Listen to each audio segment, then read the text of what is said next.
أعوذ بالله من الشيطان الرجيم بسم الله الرحمن الرحيم إن الله يحب التوابين ويحب المتطهرين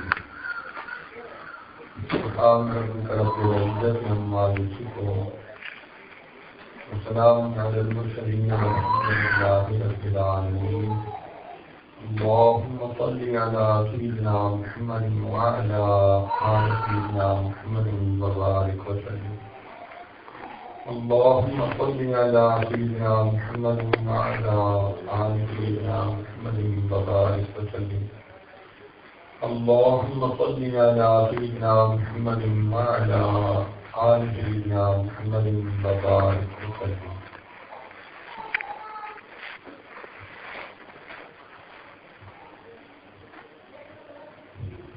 شریعت میں نجاست دو طرح کی ہے. ایک نجاست حقیقی جیسا کہ پیشاب، پاخانہ، گوبر، یہ نجاست حقیقی کہلاتی ہے. اور ایک نجاست حکمی کہ وہ دیکھنے میں تو نجاست نظر نہیں آتی لیکن حکم خدا کی وجہ سے وہ چیز نظر ہوتی ہے. مثال کے طور پر ایک آدمی جس کی اوپر غسل کر جائے اور وہ ویسے ہی اپنا جسم کے کچھ حصے دھو لیتا ہے تو صاف تو وہ ہو گیا، پاک نہیں ہوا. قرآن مجید کو ہاتھ نہیں لگا سکتا، مسجد میں داخل نہیں ہو سکتا، نماز نہیں پڑھ سکتا. کیوں؟ جب تک یہ فرض غسل نہیں کرے گا تب تک پاک نہیں ہوگا. دیکھنے میں نجاست نظر نہیں آ رہی. اسی طرح جن دنوں میں عورت کو نماز معاف ہے تو نہا دھو لے تو دیکھنے میں بالکل صاف ستھری، لیکن اس کو نماز پڑھنے سے بھی منع کر دیا گیا، قرآن پاک کی تلاوت سے بھی منع کر دیا گیا. کیوں؟ کہ اس حالت میں شریعت نے کہا کہ جب تک آپ غسل نہیں کر کے پاک ہو جائیں گی تب تک آپ یہ اعمال نہیں کر سکتے. تو یہ حکم خدا بندی ہے. اس حالت میں عورت مسجد میں داخل بھی نہیں ہو سکتی. اس لیے حج پہ جو عورتیں جاتی ہیں اور ان کا طواف زیارت نہیں ہوتا تو شریعت کا حکم ہے تو انتظار کریں، جب نہا کر پاک ہو جائیں تب جا کر طواف زیارت کریں. اور اگر کسی حالت میں جا کر کر لیں تو پھر ان کو قربانی دینی پڑتی ہے. شریعت نے کہا کہ بھائی تم اس حالت میں مسجد میں داخل ہی کیوں؟ کیسے مشرک 70 مرتبہ بھی دریا میں غسل کر کے باہر نکلے، شریعت کے حکم میں نجس ہے. قرآن مجید نے فرما دیا انما المشرکون نجس. مشرک نجس. تو یہ نجاست حکمی ہے کہ حکم خدا کی وجہ سے وہ نجس نظر آئے. حالانکہ ظاہر آنکھ سے نجاست نظر آ نہیں رہی، حکم کیا ہے؟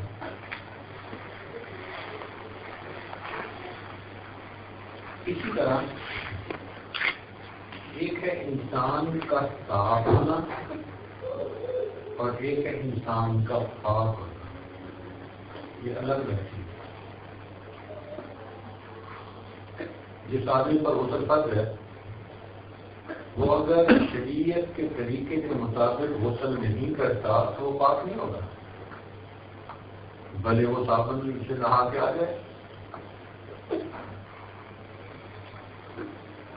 اب جو آیت مبارکہ پڑھی گئی اس میں اللہ کی عزت دو باتیں فرما رہے ہیں کہ ان اللہ یحب التوابین، بے شک اللہ تعالیٰ توبہ کرنے والوں سے محبت فرماتے ہیں. وَيُحِبُّ الْمُتَطَهِّرِينَ، اور پاک صاف رہنے والوں سے بھی محبت کرواتے ہیں۔ اور جن سے اللہ رب العزت محبت فرمائے وہ کتنی اعلیٰ کی بات ہے۔ اور لوگوں کو اپنے اندر پیدا کرنے کے لیے کتنی کوشش کرنی چاہیے کہ ہم ایسے بن جائیں کہ اللہ کو پسند آئے۔ اکثر یہ فکر آپ نے سنا نا، اللہ ہمیں ایسا بنا دے کہ ہم آپ کو پسند آ جائیں۔ تو اس آیت مبارکہ میں اللہ تعالیٰ نے اسی راز کو کھولا کہ اللہ تعالیٰ کن سے محبت فرماتے ہیں؟ توابین، توبہ کرنے والے، یعنی گناہوں کو چھوڑ دینے والے، گناہوں سے بچنے والے، رک جانے والے، یہ توبہ کرنے والے کہلاتے ہیں۔ وَيُحِبُّ الْمُتَطَہِّرِينَ، اور اپنے جسم کو پاک صاف رکھنے والوں سے بھی اللہ تعالیٰ محبت کرتے ہیں۔ چنانچہ نبی علیہ السلام کی خدمت میں ایک صحابی حاضر ہوئے دیہاتی علاقے سے، اور انہوں نے آ کر کہا کہ اے اللہ کے پیارے نبی صلی اللہ علیہ وسلم، میں بہت عبادت گزار بننا چاہتا ہوں۔ صحابہ کرام اتنے خوبصورت سوال پوچھتے تھے، ہمارے لیے آسانیاں کر دینا۔ اے اللہ کے پیارے نبی صلی اللہ علیہ وسلم، میں بہت عبادت گزار بننا چاہتا ہوں۔ تو نبی علیہ السلام نے اس کے جواب میں سادہ سی بات بتلا دی، فرمایا اتق المحارم، تم گناہوں سے بچ جاؤ، تکن اعبد الناس، انسانوں میں سب سے زیادہ عبادت گزار تم بن جاؤ۔ معلوم یہ ہوا کہ جو بندہ گناہوں سے بچ جاتا ہے وہ اللہ رب العزت کا بڑا عبادت گزار بنتا ہے۔ دیکھیں، گناہ کی مثال ہے انگارے کی مانند۔ آپ نے دیکھا ہوگا کہ انگارہ چھوٹا ہو یا بڑا ہو، لوگ اس سے بچتے ہیں، کوئی ہتھیلی پہ لینے کو تیار نہیں ہوتا ہے۔ اسی طرح مومن گناہوں سے اپنے آپ کو بچائے، چاہے گناہ چھوٹا ہو یا گناہ بڑا ہو۔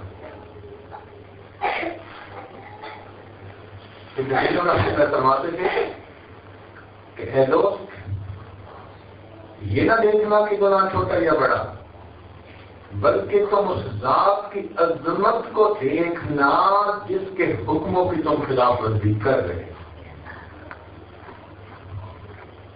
کیونکہ جتنی عظمت ہو پھر اس کے حکم ورزی چھوٹی نہیں ہوتی۔ اب کوئی کہے کہ میں نے بادشاہ صاحب کی تھوڑی سی بدتمیزی کی، بادشاہ کے ساتھ تھوڑی سی کیا؟ تو اسی طرح چھوٹے اور بڑے سب گناہوں سے بچنے کی کوشش۔ گناہ کی مثال بچھو کی مانند ہے۔ بچھو چھوٹا ہو یا بڑا، کوئی اسے ہاتھ نہیں لگاتا، پتہ ہے کہ یہ چھوٹا ہو تو بھی کاٹے گا، بھی ہوگی، اور بڑا ہوگا تو بھی کاٹے گا۔ مومن اسی طرح گناہوں سے بچتا ہے، گناہ چھوٹا ہو یا گناہ بڑا ہو۔ اور شریعت کی نظر میں جو کسی گناہ کو چھوٹا سمجھے وہ گناہ چھوٹا نہیں رہتا، وہ بڑا بن جاتا ہے۔ اسی طرح لا تحقرن صغیرۃ ان الجبال من الحصى، چھوٹے کو معمولی مت سمجھو، پہاڑ بھی تو کنکریوں سے مل کر بن جاتے ہیں نا۔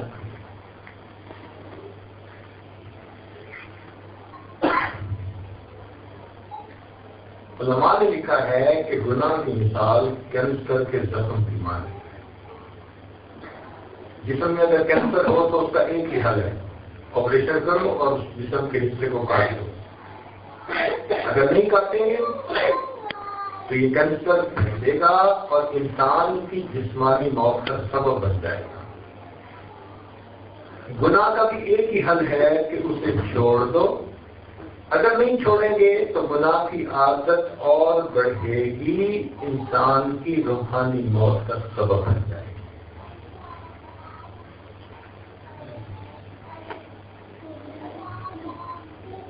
اسی لیے تن کو صاف کرنا، اس کا نام ہے طہارت. جو انسان اپنے جسم کو صاف رکھتے ہیں نا، تن کہتے ہیں، تو تن کو صاف رکھنے کا نام ہے طہارت، اور من کو صاف رکھنے کا نام ہے توبہ. اللہ تعالیٰ اس لوگوں کو پسند فرماتے ہیں جو اپنے تن کو بھی صاف رکھے اور اپنے من کو بھی صاف رکھے.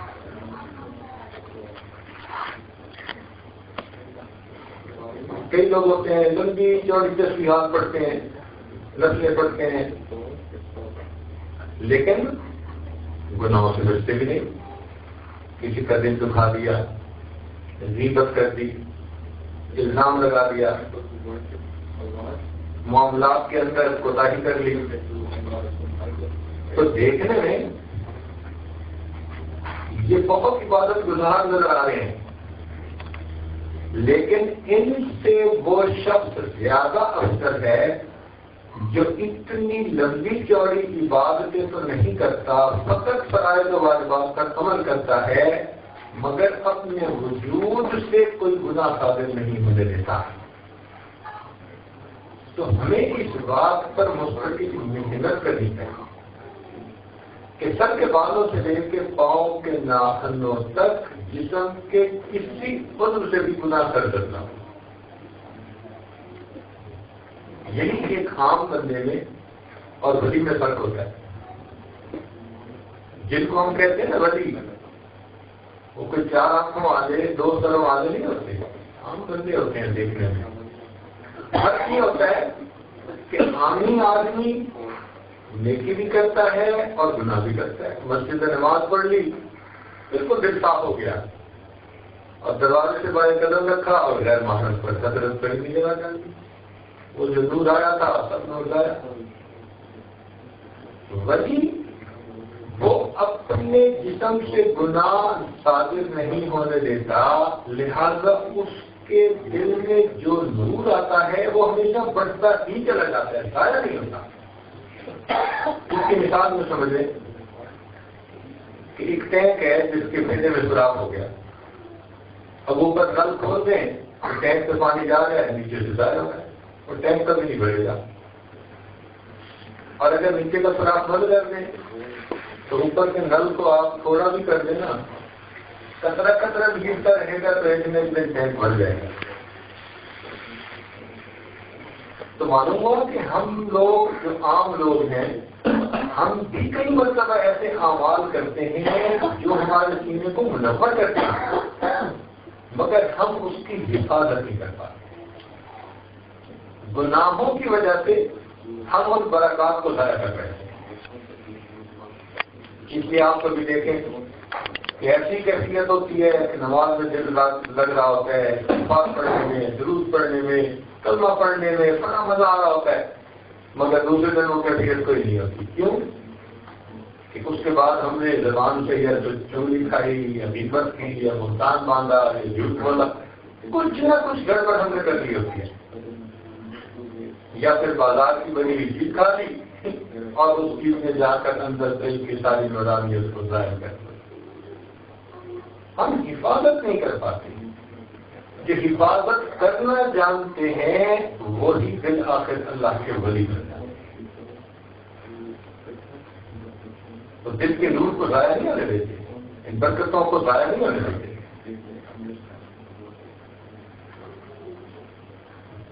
اور اگر طبیعت ایسی ہو کہ بس اوپر سے تسبیح اور اندر سے میاں کسبی، دیکھنے میں بڑی عبادت ہو رہی ہے، اور جہاں موقع ملا گناہ بھی ہاتھ بھی پیچھے ہٹاتے.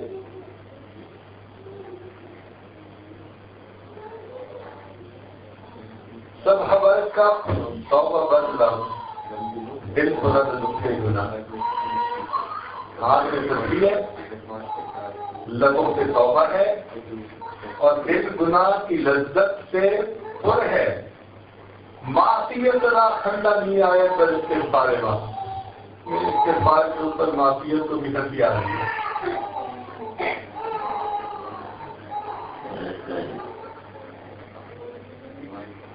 اب ایسا ہوتا کیوں ہے کہ ہم گناہ میں کیوں نہیں بیٹھتے؟ آج ارادہ کریں اور بچ جائیں.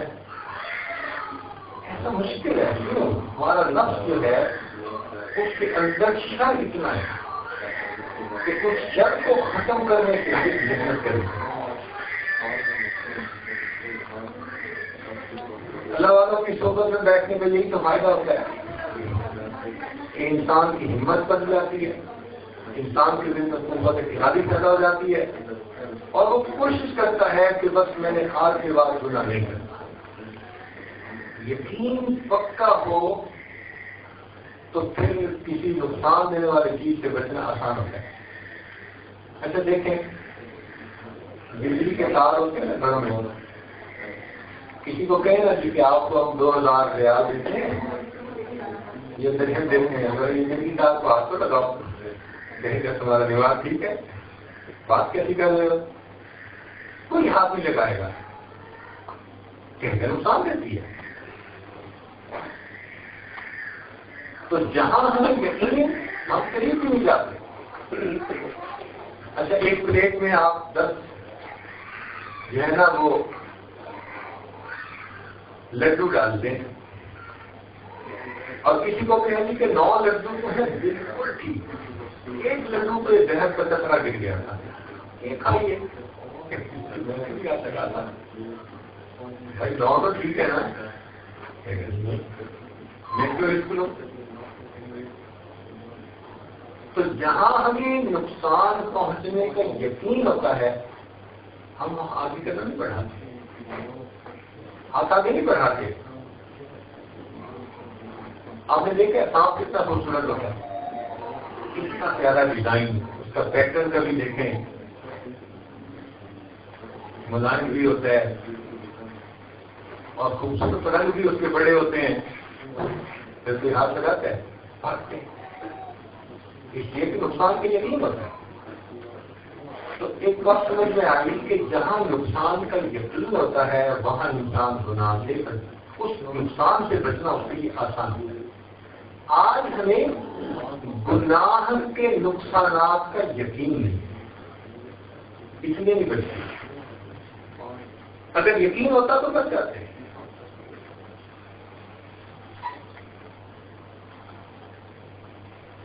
چنانچہ ایک بزرگ کے پاس نوجوان آیا، حضرت آپ کہتے ہیں کہ نگاہوں کی حفاظت کرو، ہم نوجوان ہیں، بازار میں کام کے لیے آنا جانا پڑتا ہے، ہم سے تو نگاہیں بچانا بڑا مشکل ہے، نگاہوں کا پہلے تو بڑا مشکل ہے. انہوں نے کہا اچھا میں آپ کو اس کا راز بتاؤں گا، ایک میرا کام کر دو. یہ بتائیں بھائی یہ دودھ بھرا پیالہ ہے، اس کو اس بازار کے دوسرے کنارے پر وہ جو بزرگ عالم ہے ان تک پہنچا دو. کبھی ایک قطرہ بھی نہ گرنے پائے، گرے گا تو سزا ملے گی، کبھی نہ کرے. لوگ جی انہوں نے پیالہ ذرا لبالب بھر دیا اور ایک صحت مند بندے کو صاف کر دیا کہ جہاں پیالہ چھل کے بڑے بازار میں جو پکڑ لگا لینا. لوگ اب یہ بڑا محتاط ہو گیا، کیئرفل ہو گیا کہ یہ مشکنڈا صاف ہے اور بڑے بازار تو جھوٹے لگائے گا تو لگوائی ہوگی. اور بڑا بچتا بچاتا اپنے آپ کو سنبھالتا بالآخر اس نے وہ دودھ کا پیالہ پہنچا دیا اور بڑا خوشی خوشی آیا ان بزرگوں کے پاس، حضرت میں نے وہ پیالہ خیر خیریت سے پہنچا دیا. اور میں بتاؤ بھائی آج تم نے کتنے نقشے دیکھے، کتنے چہرے دیکھے بازار میں؟ کہتے ہیں حضرت ادھر تو دھیان ہی نہیں تھا. یہی خوف دل میں تھا کہ اگر ادھر ادھر نگاہ بھٹک گئی اور پاؤں پھسلا تو دودھ گرے گا، بڑے سارے بازار رسوائی ہوگی. تو ان بزرگوں نے کہا کہ اللہ والوں کی یہی کیفیت ہوتی ہے کہ وہ سمجھتے ہیں کہ اگر ہم کسی گناہ کے مرتکب ہوئے تو قیامت کے دن اللہ کے سامنے بھرے بازار میں رسوائی ہوگی۔ امام غزالی رحمۃ اللہ نے بڑی خوبصورت بات کہی ہے، سونے کی سیاہی سے لکھنے کے قابل یہ بات فرماتے ہیں کہ سب سے بڑا عالم وہ ہوتا ہے جس کو گناہوں کے نقصانات دوسروں سے زیادہ واضح ہو چکے ہوں، وہ بڑا عالم ہوتا ہے۔ کیا عجیب ڈیفینیشن کی ہے گناہ کی، کہ سب سے بڑا عالم وہی ہوتا ہے کہ جس پر گناہوں کی مضرتیں، گناہوں کے نقصانات دوسروں کی نسبت زیادہ واضح ہیں۔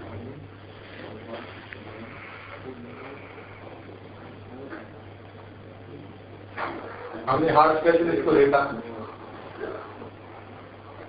کھانا بیٹھے کھا رہے تھے، انہوں نے شوربہ ڈالا اور صرف ایک بوٹی ڈالی، وہ بھی چھوٹی تھی۔ میں نے کہا جی اور بوٹی ڈال لے، لیکن جی ڈاکٹر ہوں اور وہ بھی ہارٹ اسپیشلسٹ، اب مجھے پتہ ہے کہ چربی اندر جا کے کرتی کیا ہے۔ لوگ اس بندے نے دسترخوان سے جتنا بھی گوشت تھا اس نے بھی کھا لیا۔ یہ میں روز ٹیسٹ کرتا ہوں، مجھے پتہ ہے کیا ہوتا ہے۔ اس سے مجھے پھر احساس ہوا کہ دیکھو اس بندے کو چربی کے نقصانات زیادہ معلوم ہے، جس طرح یہ بچ رہا ہے اسی طرح اللہ والوں پر گناہ کے نقصانات کھل جاتے ہیں، ان کی یہ گناہ سے بچنا آسان ہے۔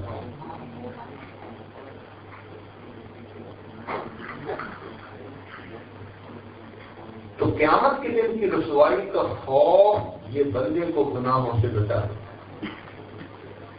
اس کی نبی صلی اللہ علیہ وسلم نے دعا سکھائی، اللہم انی اسألک من خشیتک ما تحول به بینی و بین معاصیک۔ کہ اللہ مجھے اپنی ایسی خشیت عطا فرما دے جو میرے اور میرے گناہوں کے درمیان حائل ہو جائے۔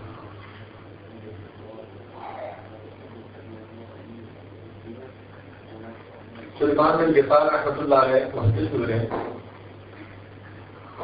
جا رہے تھے دوسرے لوگوں کے ساتھ حج پہ، راستے میں ایک جگہ آٹا بھی ختم ہو گیا، تو دو ساتھیوں نے کہا کہ ہم بستی میں جاتے ہیں اور آٹا کے لے آتے ہیں، آپ کہیں سامان کے پاس رہیں۔ یہ سامان کے پاس ٹھہر گئے 6 منٹ اور دوسرے ساتھی چلے گئے۔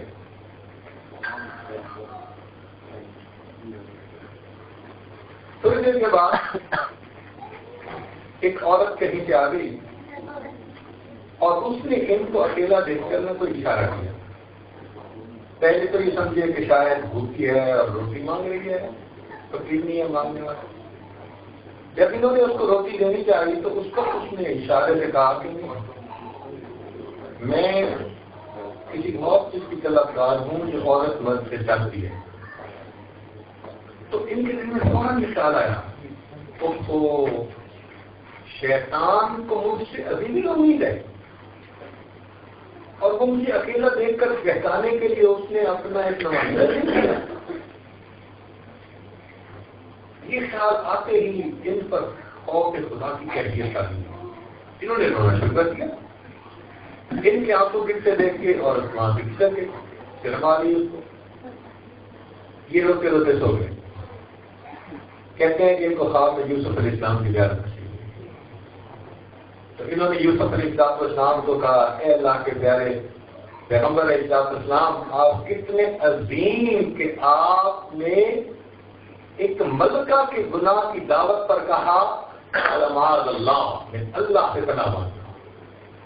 یوسف علیہ السلام نے جواب دیا، ہاں میرے ساتھ اللہ کی مدد نبوت کا معاملہ تھا، لیکن عظمت تو ان لوگوں کی ہے کہ جن کے دل میں ولایت کا نور ہے اور وہ ولی ہو کر وہ کام کرتے ہیں جو وقت نبی کیا کرتے تھے۔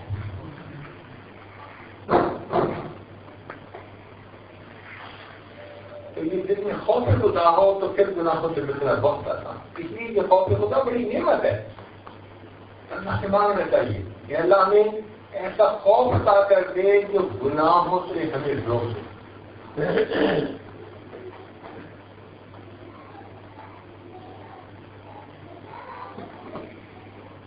اس لیے صحابہ کرام ایک سفر پر گئے تو جو دشمن تھے انہوں نے عورتوں کو کہا کہ بپر بہن کے سامنے آ جاؤ کہ یہ بہت دنوں سے اپنے گھروں سے دور ہیں.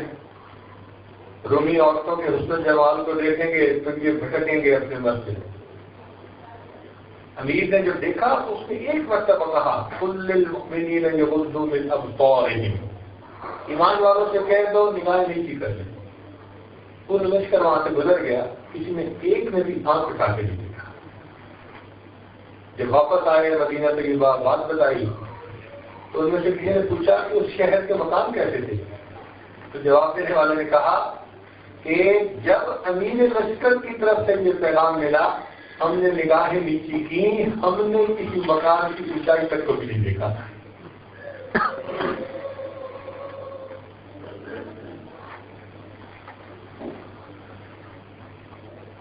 تو دل میں خوف خدا ہونا یہ گناہوں سے بچنے کی بنیاد ہے.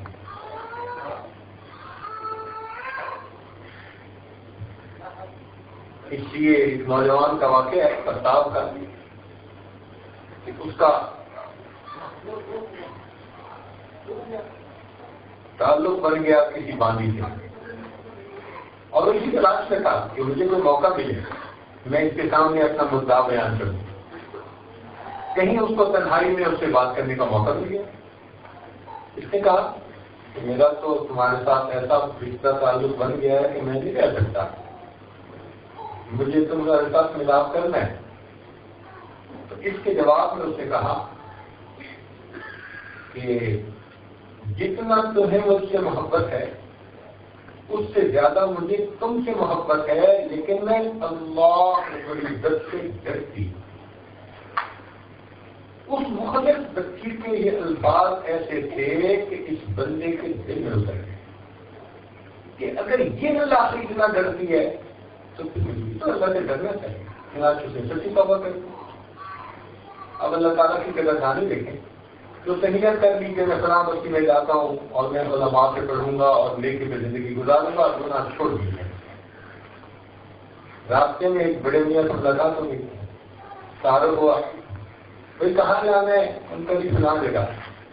وہ بستیاں قریب قریب کہنے لگے چلو 1-2 دن کا سفر ہے ہم اکٹھا کر لیتے ہیں. اب جب یہ سفر کرنے لگے تو دوپہر کے وقت انہوں نے دیکھا کہ آسمان سے بادل ہے اور جدھر جدھر یہ چلتے جا رہے ہیں بادل ان کے سروں پر سایہ. 2 دن میں وہ بڑے میاں بھی یہی سمجھے کہ میری وجہ سے ہمیں اللہ نے سایہ دے دیا اور نوجوان بھی یہی سمجھا کہ ان کی وجہ سے اللہ نے مجھے سایہ دے دیا.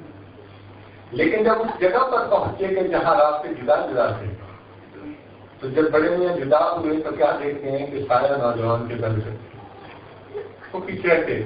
نوجوان سے پوچھا کہ نوجوان تم نے کون سا عمل کیا جس کو اللہ کو اتنا پسند ہے کہ اللہ نے اس گرمی میں تجھے بادل کا سایہ کر دیا. نوجوان کی آنکھوں میں سے آنکھ لا کے کہنے کہ میں بہت بڑا گا، میں بہت بڑا گا، میرا مالک کتنا قدردان ہے، میں نے گناہوں سے سچی توبہ کی نیت کر لی، میرے اللہ نے گرمی کے اس موسم میں مجھے بادل کا سایہ عطا کیا. اس لیے مجھے پاس بات ہے کہ اگر کسی کو عورت اپنی طرف مائل کرے ذات عمل بدن و نماز، حسن والی ہو، اچھے خاندان کی ہو، اور وہ آگے سے کہہ دے کہ معاذ اللہ میں اللہ سے ڈرتا ہوں، اللہ تعالیٰ اس بندے کو قیامت کے دن اپنے عرش کا سایہ عطا کروائے. کہ گناہوں سے بچنا یہ اللہ تعالیٰ کو بہت پسند ہے. اسی لیے نبی علیہ السلام نے ارشاد فرمایا ان اللہ جعل العزت والوقار لمن تابع امری، کہ جو میرے حکم کی پیروی کرے گا اللہ رب العزت اس کو عزت اور وقار عطا فرمائیں گے، وجعل الذلة والصغار على من خالف امره، اور جو میرے حکم کی خلاف ورزی کرے گا اللہ تعالیٰ اسے ذلت اور ذلت عطا فرمائے. تو گناہ انسان کے لیے نقصان ہے. آج جس سے پوچھو بول گئے گا جی بیوی کو پریشان کر رکھا ہے، کہے گا بیوی کہے گی خاوند نے پریشان کر رکھا ہے، پڑوسی کہے گا پڑوسی نے پریشان کر رکھا ہے، ماں باپ کہیں گے اولاد نے پریشان کر رکھا ہے، اولاد کہے گی ماں باپ نے پریشان کر رکھا ہے، بھائی کہے گا بہن نے، بہن کہے گی بھائی نے، دوست کہے گا دوست نے پریشان کر رکھا ہے، پڑوسی کاروباری لوگ کہیں گے ایک دوسرے کو پریشان کر رکھا ہے. سچی بات بتاؤ، کسی نے کسی کو پریشان نہیں کر رکھا، ہمیں ہمارے گناہوں نے پریشان کر رکھا. آج ہم گناہوں کو چھوڑنے کا پکا ارادہ کر لیں، اپنی آنکھوں سے اللہ کی رحمتوں اور برکتوں کو زندگی میں اترتے ہوئے آپ دیکھیں. یہی گھوڑا اور یہی گھوڑے آپ ارادہ کر کے دیکھیں. تو جو مقصود ہے وہ یہ کہ ہمارے وجود سے اللہ رب العزت کی حکم کی نافرمانی جو مرضی ہو جائے. اب دیکھیں نا، ایک عام گھر کی لڑکی تھی، بادشاہ نے اس کو اپنی زوجہ بنا لیا، تو وہ تو اپنے مقدر سے خوش ہوتی ہے کہ میں تو کچے گھر کی رہنے والی تھی اور بادشاہ نے مجھے اپنی بیوی بنا دیا، میرے ساتھ نکاح کر دیا. وہ بادشاہ کی احسان رضوی ہوتی ہے. اب اگر وہ بادشاہ کے سامنے کسی وقت کھڑی ہے اور اتنے میں گھر کا بھنگی اس عورت کو اپنی طرف آتا ہے تو وہ عورت اس بھنگی کی طرف آنکھ اٹھا کے دے گی. بالکل یہ مثال ہمارے پرفیکٹ آتی ہے کہ اللہ نے تو ہمیں اپنا بندہ بنا دیا، فرمایا میں نے تمہاری جانوں کو خرید لیا جنت کے بدلے. اور اللہ رب العزت دیکھتے ہیں اور ان کے دیکھتے ہوئے شیطان ہمیں گناہ کی طرف بدلاتا ہے اور ہم اس بھنگی کی بات مان لیتے ہیں. اللہ کی طرف آنکھ بچائی اور سمجھتے ہیں کہ بس ہمارا حال وہی ہے. یہ تو اللہ رب العزت کا علم ہے. اللہ کی قسم اٹھا کے کہتا ہوں، ہم اللہ تعالیٰ کی صفت ستاری کے صدقے جیتے پھر رہے ہیں. اگر اللہ نے ہمیں نہ ڈھانپا ہوتا، آج جتوں میں ہندی میں گزارتے ہیں، جس نے تیری تعریف کی اس نے در حقیقت تیرے پروردگار کی ستاری کی تعریف. وہ ہماری تعریف نہیں کر رہا، اس پروردگار کی ستاری کی تعریف کر رہا جس نے چھپا لیا، پردے ڈال دیے، گناہوں میں بو ہوتی تو کوئی بندہ ہمارے قریب بیٹھنا پسند نہیں کرتا. جو گناہ ہم کرتے ہیں ہر گناہ کے بدلے ہم گھر میں ایک کنکری ڈالتے تو آج ہمارا پورا گھر ان کنکریوں سے بھر چکا.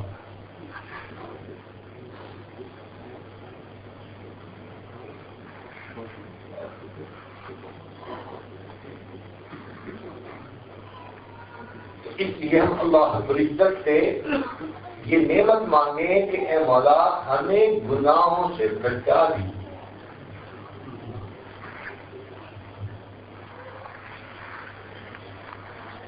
ایک بزرگ گزرے عطا ابن ابی رباح رحمۃ اللہ،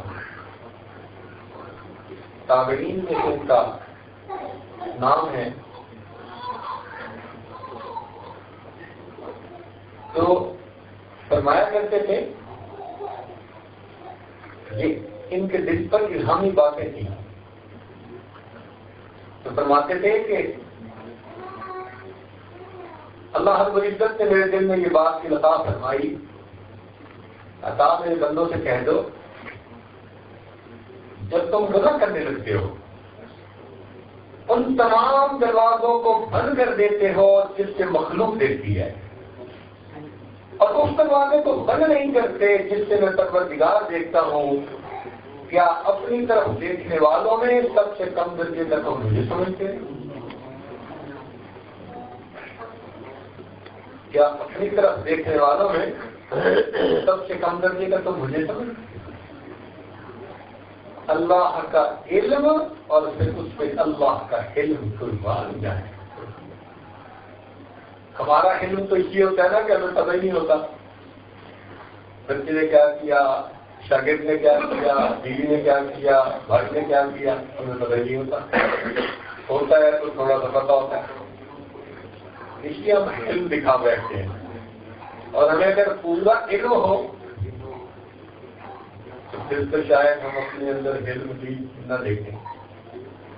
قربان جائیں اللہ نے اتنے علم کے بعد کہ جب گناہ کا ارادہ دل میں پیدا ہوتا ہے اللہ اس وقت دیکھتے ہیں, اور گناہ کے ارتکاب تک دیکھتے ہیں, اور اس کے بعد پھر اللہ رب العزت اپنے بندے کو سزا دینے میں علم کا معاملہ کرتا ہے.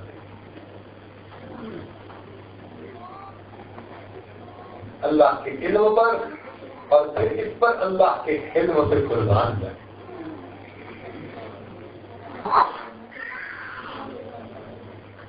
ہمیں کوشش کرنی چاہیے کہ ہم گناہ سے بچیں. جب تک 100% گناہوں سے نہیں بچیں گے تب تک اللہ رب العزت کے قرب کی لذت نصیب نہیں ہوگی. جیسے دنیا میں محل کچیل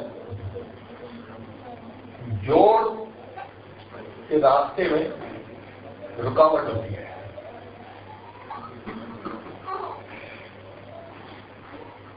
مجھے اپنی چھوٹی عمر کا ایک واقعہ یاد ہے. پڑھتے تھے کچھ پانی ہماری گلی سے ایک برتن کلی کرنے والا گزرتا تھا. آواز لگاتا تھا برتن کلی کرا لو.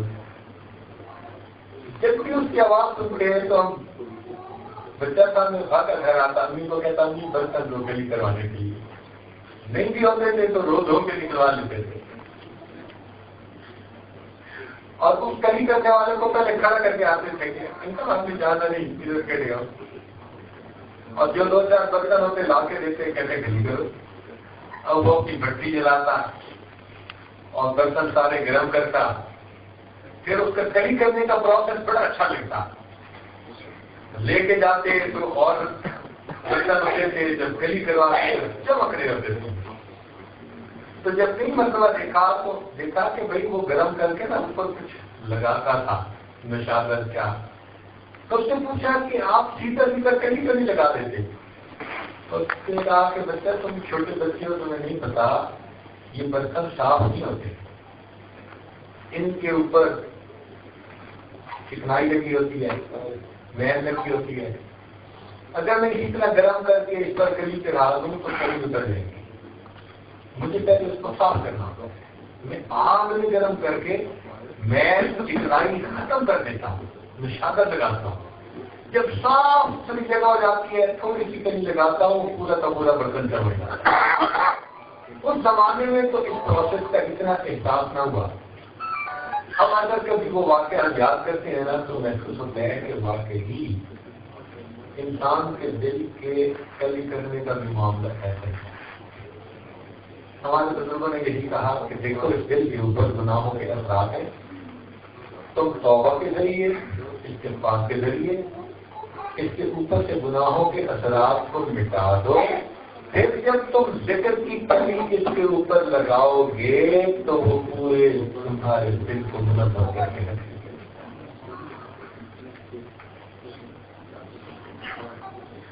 تو میں کچھ ہے جوڑ کے راستے میں رکاوٹ. چنانچہ ہمارے بزرگ نے حضرت خواجہ فضل علی قریشی رحمۃ اللہ علیہ ایک مرتبہ کی خانقاہ میں کچھ وقت جا کر رہنے کا موقع نصیب ہوا. مدرسہ تھا طلباء کے, تو وہاں ایک غسل خانہ تھا جس کی جو اونچائی کی دیواروں کی کوئی 6 فٹ اونچی تھی. تو اندر طالب علم جا کے نہاتے تھے, مگر کیونکہ دیواریں بہت اونچی نہیں تھیں تو باہر والے طلباء شرارتیں کرتے. اندر والا طالب شرارتیں کرتا کہ محسوس کرتا کہ گزر رہا ہے تو اندر سے پانی باہر پھینک دیتا, اور باہر والے طلباء شرارت کرتے کہ کنکر اندر پھینک دیتے اس کے اوپر. تو یہ سلسلہ چلتا تھا. اب تو دبا چاہتے تھے کہ یہ دیوار اونچی ہو جائے. تو ایک دن ہم نے جمعہ کے دن دیکھا مدرسے میں چھٹی تھی, وہ اینٹیں لے کے آئے, اس کو انہوں نے گیلا کیا, سیمنٹ لے کے آئے, ریت لے کے آئے, اور انہوں نے اینٹوں کو سیمنٹ کے ساتھ اس دیوار کے اوپر رکھ دیا اور دیوار کو 2 فٹ اونچا کر دیا. 2 فٹ اونچا ہونے سے اب نہانے والا بھی اطمینان سے نہا سکتا تھا اور باہر والا بھی اندر والے کی شرارت سے پریشان نہیں ہوتا تھا. کچھ 4-5 دن گزرے, ایک طالب علم نے کہا کہ ذرا دیکھو تو صحیح کہ یہ دیوار کتنی مضبوط ہے. اس نے جو اوپر والے حصے کو ہاتھ لگایا تو وہ جتنی نئی اینٹیں لگائی تھی نا, ساری کی ساری پوری دیوار ایک دم میں نیچے گر گئی, ایسے جیسے اینٹ کچی رکھی ہو کسی کے اوپر. بڑے پریشان کہ بھائی ہم نے اینٹیں بھی لی, سیمنٹ بھی لایا, سارا کچھ, پتہ نہیں کمی کیا رہ گئی. اب وہ آپس میں ڈسکس کرتے رہے. کسی نے ان میں سے کہہ دیا کہ بھائی یہ جو فلاں مہمان آئے ہوئے ہیں نا, یہ انجینئر ہیں, ان سے پوچھو. تو ایک طالب علم آ گیا کہ آپ ہمیں بتائیں کیا غلطی ہوئی ہم سے. ہم نے جا کے دیکھا تو اصل میں پہلے والی جو دیوار تھی وہ کچے گارے سے, مٹی کے گارے سے جڑی ہوئی. تو ان کی جو اوپر کا حصہ تھا اس پر بھی مٹی پڑی ہوئی تھی. طالب علموں کو تو اندازہ نہیں تھا. انہوں نے اس پر پانی ڈالا, گیلا کیا اور اوپر سیمنٹ رکھ دیا اور اوپر اینٹیں لگا دی. جو میل تھی اس نے سیمنٹ کو اس اینٹ کے ساتھ جڑنے نہیں دیا, لہذا پوری دیوار گر گئی. اب جب مجھے پتا چلا تو میں نے کہا کہ یہ ایک اسٹیل کا برش ہوتا ہے, وہ لے کے آؤ. اور 2 طالب علم کو کہا کہ اس کو ذرا رگڑو. اب طالب علم بیٹھ کے انہوں نے تھوڑی دیر میں بالکل اوپر چمکا کے صاف کر دی. میں نے کہا کہ اب اس کے اوپر اینٹیں رکھو, سیمنٹ ڈالو, دیکھو کیا ہوتا ہے. اب سے جوڑ لگایا تو جوڑ بڑا پکا. تو پھر طالب علموں کو بات سمجھائی کہ دیکھو مٹی نے اس جوڑ کو نہیں لگنے دیا. بالکل یہی مثال کہ ہم چاہتے ہیں کہ دل کا تعلق اللہ رب العزت سے جڑ جائے, لیکن دل کی جو گناہوں کی میل ہے یہ اس دل کو اللہ سے جڑ ہے. اس میل کو ختم کرنا پڑے گا. اللہ تعالیٰ پاک ہے, ناپاک چیز کا اس کے ساتھ وصل نہیں ہو سکتا. ہمیں اپنے دلوں کو گناہوں کے اثرات سے پاک کرنا ہی پڑے گا. یوں سمجھ لیں کہ اگر شریعت میں 100 گناہ ہیں,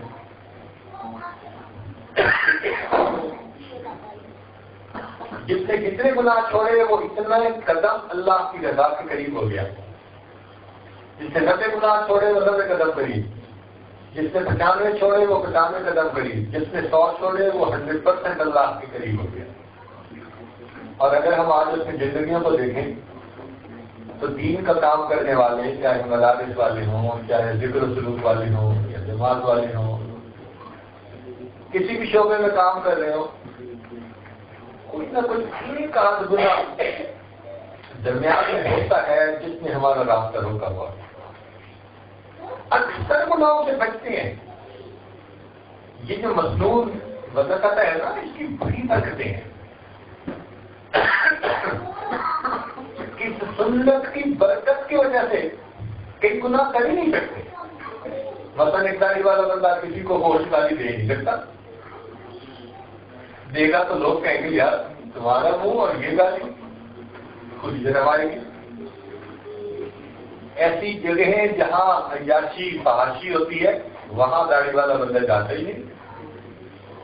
کوئی جائے تو داڑھی چھپا کے جائے, یہ کٹوا کے جائے. تو دیکھو سنت کی برکت کہ کئی گناہوں سے بندہ بچتا ہے, مگر پھر بھی کچھ نہ کچھ گناہ ایسے ہیں, خفیہ گناہ, پوشیدہ گناہ, کہ جن کے ہم مرتکب ہوتے ہیں اور انہی وجہ سے ہمیں اللہ رب العزت کے قرب سے ملنے کا حسرت ہے اس مسافر مضطر کے حال پر جو تھک کے رہ گیا ہو منزل کے سامنے. منزل بھی سامنے نظر آ رہی ہے، اور ایک یا دو گناہوں کی وجہ سے ابھی ہم اللہ سے دور زندگی گزار رہے ہیں۔ ہمت کرنے کی ضرورت ہے کہ تاکہ ان ایک دو گناہوں سے بھی سچی پکی توبہ کر کے ہم خود دل میں اس کا مشتاق کرنا ہے۔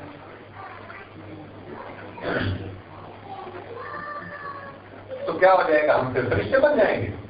نہیں، ہم فرشتے نہیں بنیں گے، انسان بھی رہیں گے، مگر ہم حد البتہ گناہ سے بچیں گے، اور اگر دل فرد احیاناً ہو گیا تو فوراً توبہ کر کے اپنے اللہ سے معافی مانگیں گے۔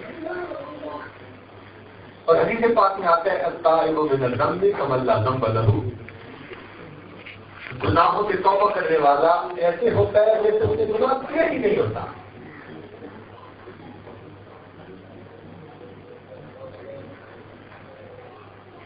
چنانچہ امام ربانی مجد ثانی رحمۃ اللہ نے اپنے مکتوبات میں کئی بات لکھی ہے۔ وہ فرماتے ہیں کہ اس امت میں ایسے اکابر بھی گزرے ہیں کہ 20 سال تک گناہ لکھنے والے فرشتے کو ان کے نام اعمال میں گناہ لکھنے کا موقع نہیں ملا۔ 20 سال اور اسی طرح کہ وہ علم اور ارادے سے گناہ کرتے نہیں تھے، اور اگر ہو جاتا تھا تو جب تک منا نہیں لیتے ان کو چین نہیں آتا تھا، زیادہ گناہ لکھا ہی نہیں جاتا تھا۔ عبداللہ بن مبارک رحمۃ اللہ علیہ نے واقعہ نقل کیا ہے، حضرت شیخ الحدیث رحمۃ اللہ نے بھی اس کو نقل فرمایا، المرأۃ متکلمۃ بالقرآن، وہ عورت جو قرآن مجید کے الفاظ سے گفتگو کرتی تھی۔ فرماتے ہیں کہ اس عورت کے بیٹے نے مجھے کہا کہ میری والدہ کی زبان سے 20 سال گزر گئے، قرآن مجید کے سوا کوئی دوسرا لفظ اس کی زبان سے نکلا ہی نہیں۔ وہ تو بڑا تفصیلی واقعہ ہے، بیان کرنے لگوں تو اور ٹائم لگ جائے گا۔ اب سوچیں کہ جہاں قیامت کے دن ایسے لوگ کھڑے ہوں گے کہ 20 سال تک قرآن مجید کے علاوہ کوئی لفظ ان کی زبان سے نہیں نکلا، وہاں جب اللہ تعالیٰ ہمیں کھڑا کر کے پوچھیں گے بتا تم نے کمینہ کیوں کہا کسی کو، ذلیل کیوں کہا، بے ایمان کیوں کہا، تو سوچیں پھر ہمارا کیا حال ہوگا۔ تو گناہوں سے ہم اپنے آپ کو بچائیں، اور یہ جو شیخ کے ساتھ تعلق ہوتا ہے نا روحانیت کا، اصلاح کا، اس کا اصل مقصود ہی ہے گناہ سے بچنا۔ چنانچہ حضرت احمد ثانی رحمۃ اللہ علیہ کسی نے پوچھا کہ ذکر و شکر کا مقصود کیا ہے، تو حضرت کے جواب میں فرمایا کہ مقصود یہ ہے کہ انگ اور ریشے ریشے سے گناہ کا کھوٹ نکل جائے، انگ اور ریشے ریشے سے گناہ کا کھوٹ نکل جائے۔ ذکر ایسا ہے کہ جب انسان کے دل پہ اثر کر جاتا ہے تو پھر گناہوں سے دل کیا کرے۔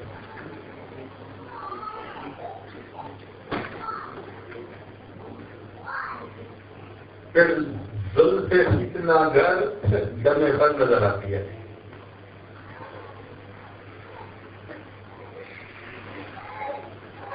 شروع آ گیا کتابوں میں لکھا، کوئی نوجوان تھا،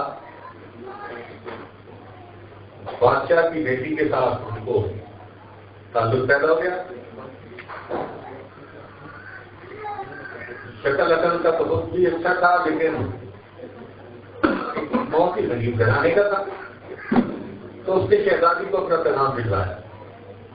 اس نے کہا کہ کوئی صورت نہیں کہ تم ان تک پہنچ گئے۔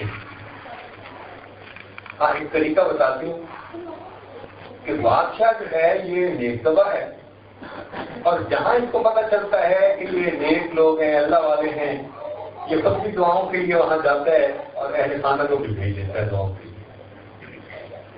تو تم جاؤ کہیں جا کے روپ دھارو، اس کو تو اطلاع ملنے کی یہ شہر سے باہر گیا اور جنگل میں جا کے اس نے خیمہ لگایا اور تصویر پہ تصویر ظاہری وضاحت کی ویسی بنا دی. کافی عرصہ جب یہ ذکر کرتا رہا تو لوگوں میں آہستہ آہستہ چرچا شروع ہو گیا. اب عوام سے بات پھیلتی لوگ دعا کے لیے آتے, یہ دعا کر دیتا. اب 10 دعائیں کی ہو تو 1-2 تو عام بندے کی بھی قبول ہو جاتی ہیں. تو دکانیں نہیں چمکتی ہیں نا. اب لوگوں میں مشہور دیتی اس کی دعائیں بڑی قبول ہوتی ہیں. بادشاہ کو بھی پتہ چل گیا تو بادشاہ بھی ملنے کے لیے آیا. جب بادشاہ ملنے کے لیے آیا تو بادشاہ نے اس کو کافی زیادہ پیسہ تحفہ ہدیہ بھی لیا, اس نے اس کو واپس کر دیا کہ مجھے کوئی ضرورت نہیں پیسوں کی. تو بادشاہ بڑا متاثر ہوا کہ واقعی پڑھائی مخلص بن گیا. چنانچہ جب بادشاہ نے بھی گھر جا کے تعریف کی تو گھر والوں نے بھی کہا کہ ہم بھی جائیں. اس نے اجازت دے دی. اب جب اجازت ملی تو وہ شہزادی جو تھی وہ اپنی چند خاص سہیلیوں کے ساتھ بن سنور کے آئی. جب آئی تو آ کے اس نے اس کے سامنے اپنا نقاب کھولا, چہرہ کھولا تو اس کی نگاہیں اوپر نہیں اٹھتی. شہزادی نے کہا کہ تجھے کچھ پتا ہے کہ میری یاد میں تو کس طرح گلیوں میں پھرتا تھا, آہیں بھرتا تھا اور کیسے جہیز ہوتا تھا, اور میں نے تمہیں ترکیب سنائی اور بتائی کہ بھائی کس طرح کوئی بصر کی صورت نکل سکتی ہے, اور اب میں تمہارے پاس آئی ہوں تو تم دیکھ دیں گے. اس نے جواب دیا کہ وہ وقت اور تھا, میں نے تو اللہ کا ذکر دکھاوے کے طور پہ شروع کیا تھا, مگر اللہ کے نام کی تاثیر نے میرے دل کی دنیا کو بدل کے رکھ دیا. اب میرا کسی طرف آپ اٹھا کے دیکھنے کو دل, دو عالم سے کرتی ہے بیگانہ دل کو, عجب چیز ہے لذت آشنا. اللہ کی محبت سے انسان آشنا ہو جائے آنکھیں نہیں ہوتی. اس لیے مشائخ کہتے ہیں کہ ذکر کی کثرت کیجیے تاکہ دل سے جو اثرات ہیں گناہوں کے وہ دھل جائیں, وہ صاف ہو جائیں, دل منور ہو جائے.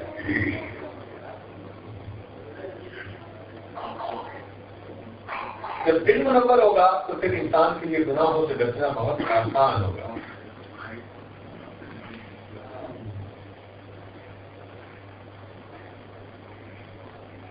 اس لیے ہم یہ ارادہ کریں کہ ہم جلوت میں اور خلوت میں گناہوں سے بچیں. جلوت کہتے ہیں محفل میں, خلوت کہتے ہیں تنہائی میں. کیونکہ بہت مرتبہ ایسا ہوتا ہے کہ انسان لوگوں کی محفل میں اللہ کا دوست بنا ہوتا ہے اور تنہائی کے اندر اللہ کے دشمن شیطان کی پیروی کر رہا ہوتا ہے. یہ درنگی ہمارے اندر سے نکل جائے, درنگی چھوڑ دے, یا رنگ ہو جا, سراسر موہ ہو جا یا تنگ ہو.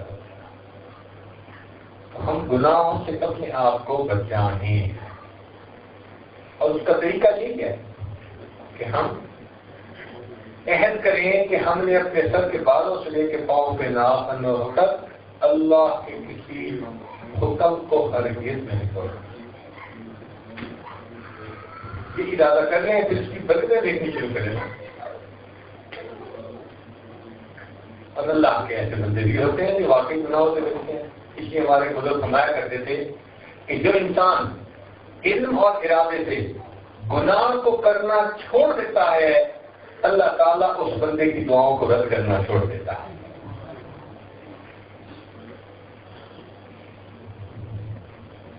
عہد کرنے کے بعد گناہ نہیں کرنا, اس کی برکتیں ابھی سے شروع ہو جائیں گی. اور اگر ہو جائے دل پر تقدیر تو توبہ کریں, توبہ کرتے رہیں. دیکھیں بھائی اگر کپڑا میلا ہو جائے تو اس کا کیا علاج کہ بھائی اس کو دھو دو. آپ کو اللہ کہہ دی میں دھوتا اس لیے نہیں کہ پھر میلا ہو جائے گا, تو پھر کہیں گے بھائی کم وقت انسان ابھی تو دھو نا, اگر زیادہ میلا کسی وقت ہو گیا پھر دوبارہ دھو لینا. تو دل کا بھی صحیح نہیں کہا کہ ہم توبہ کی نیت سے اس دل کو دھو لیں. اول تو اللہ کی رحمت سے امید رکھیں کہ وہ گناہوں سے بچائے گا. جو کہ کتابوں میں لکھا ہے کہ جو شخص سچی نیت کے ساتھ گناہ سے توبہ کر لیتا ہے اللہ رب العزت اس گناہ سے بچنے کے لیے اس بندے کی خاص مدد فرماتے ہیں. خاص مدد فرماتے ہیں اس گناہ سے بچنے کے لیے. میرا بندے نے گناہ سے بچنے کی نیت کر لی, اللہ بچا. اور ہم اللہ سے دعا بھی مانگے واقعی السیئات ومن تق السیئات یومئذ بخسر.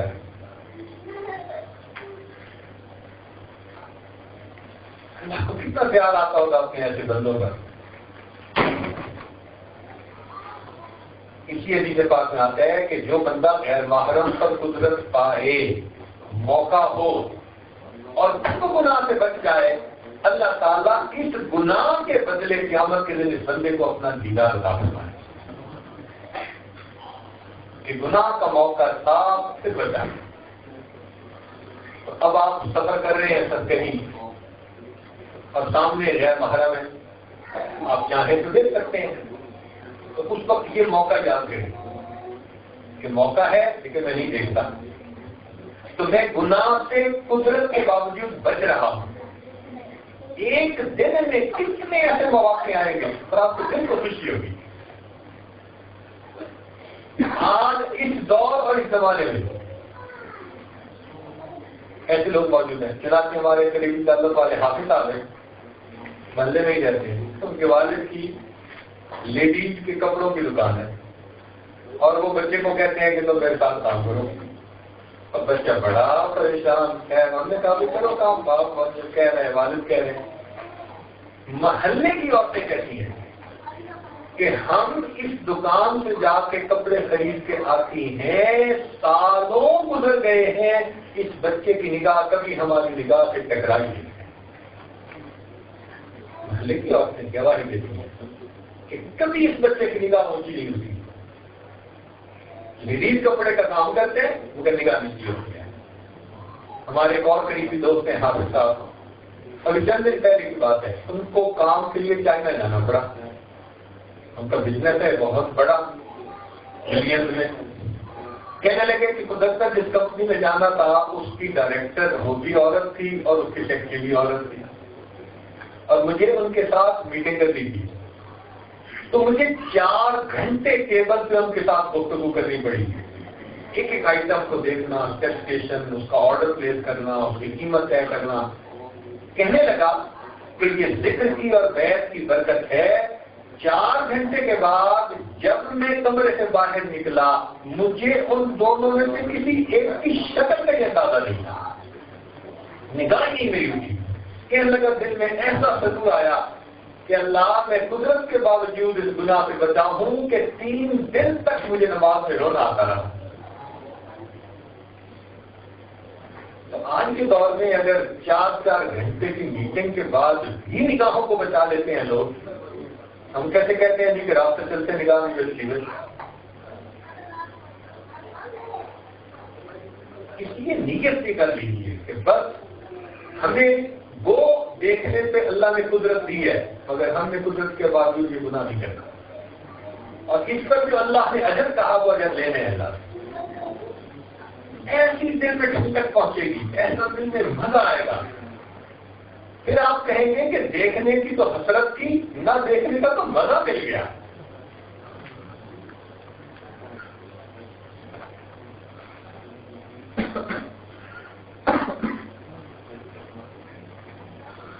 چنانچہ ہمارے ایک بزرگ گزرے ہیں, حضرت خواجہ عبید اللہ احرار رحمۃ اللہ علیہ. وہ فرمایا کرتے تھے کہ جس شخص نے جو دن گناہوں کے بغیر گزارا, جس شخص نے جو دن گناہوں کے بغیر گزارا ایسا ہی ہے جیسا کہ اس نے وہ دن نبی علیہ السلام کی صحبت میں گزارا ہے. ہم بھی سوچ رہے ہیں تو روز یہ ارادہ کیا کریں آج پورے دن ہم کوئی گناہ نہیں کریں گے اور ایسا ہی دن گزاریں گے جیسا کہ ہم نبی علیہ السلام کی صحبت میں گزارا. کوئی تو زندگی کا ایسا ایک دن لے کے ہم اللہ کے حضور جائیں. کوئی تو ایک دن ایسا ہوگا اللہ، کوئی تو ایک دن ایسا ہو کہ ہم تیرے حضور پیش کرنے کے قابل بن جائیں کہ مولا اس پورے دن میں ہم نے آپ کے کسی حکم کی نافرمانی.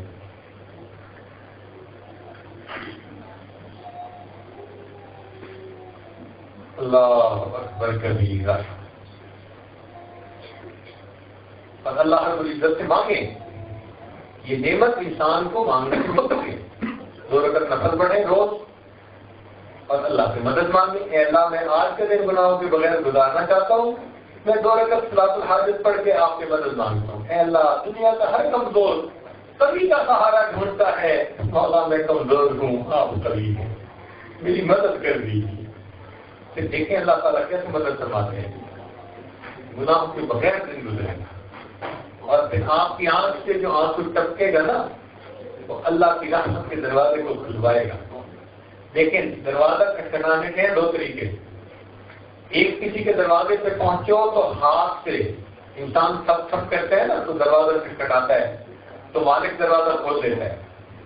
ایک تو ہے دروازہ کھلوانے کا یہ طریقہ، اور ایک رحمت کا دروازہ کھلوانے کا طریقہ یہ ہے کہ انسان جب اپنے گناہوں پہ نادم ہوتا ہے اور اس کی آنکھ سے آنسو ٹپکتا ہے نا، وہ زمین سے تو گرتا ہے لیکن اللہ کے جو عرش کے دروازے ہے نا اس سے تھپ تھپ کی آواز آتی ہے. وہ آنسو گر رہے ہوتے ہیں، رحمت کے دروازے سے تھپ تھپ ہو رہی ہوتی ہے. فرشتے بھی کہتے ہیں کون ہے اللہ کی رحمت کا دروازہ کھٹکھٹانے والا. اس کو کسی نے یوں کہا، میں نے پلکوں سے در یار سے دستک دی ہے. ایک تو تھا نا ہاتھ سے دستک دینا، وہ کہتے ہیں میں نے پلکوں سے در یار سے دستک دی ہے، میں وہ سائل ہوں جسے کوئی صدا یاد لے. یعنی اب میرا ایسا غلبہ ہو گیا کیفیت کا کہ مجھے یہ بھی پتہ نہیں کہ میں نے مانگنا کیا ہے. میں نے پلکوں سے در یار پہ دستک دی ہے، میں وہ سائل ہوں جسے کوئی صدا یاد نہیں. آؤ ایک سجدہ کریں عالم مدہوشی میں، آؤ ایک سجدہ کریں عالم مدہوشی میں. کون کہتا ہے کہ آتی تو خدا یاد نہیں. کوئی ہم بھی مدہوشی کا سجدہ کر جائیں، کوئی ہم بھی اللہ کے حضور ایسی پیشانی ٹکا جائے کہ مولا کو پسند آ جائے. ادھر تک کے ادھر ان کو خبر ہو، ادھر نکلے ادھر ان کو خبر ہو. کوئی آنسو تو ایسا معتبر ہو، کوئی ایک تو ایسے معتبر آنسو گرا جائے، ادھر آنسو گرے ادھر اللہ کی حضور پہنچا دیے. ادھر نکلے ادھر ان کو خبر ہو، کوئی آنسو تو ایسا معتبر ہے. جب ہم اللہ رب العزت کے حضور یوں گناہوں سے معافی مانگیں گے تو یقیناً اللہ رب العزت ہمارے گناہوں کو معاف کریں گے. اس توبہ کے کرنے سے ہم توابین میں شامل ہو جائیں گے اور اپنے وجود کو صاف پاک رکھنے سے ہم متطہرین میں شامل ہو جائیں گے. اللہ تعالیٰ توابین سے بھی محبت فرماتے ہیں، متطہرین سے بھی محبت فرماتے ہیں. اللہ تعالیٰ ہمیں یہ دونوں نے ان کی عطا فرما دے. وآخر دعوانا ان الحمد للہ رب العالمین.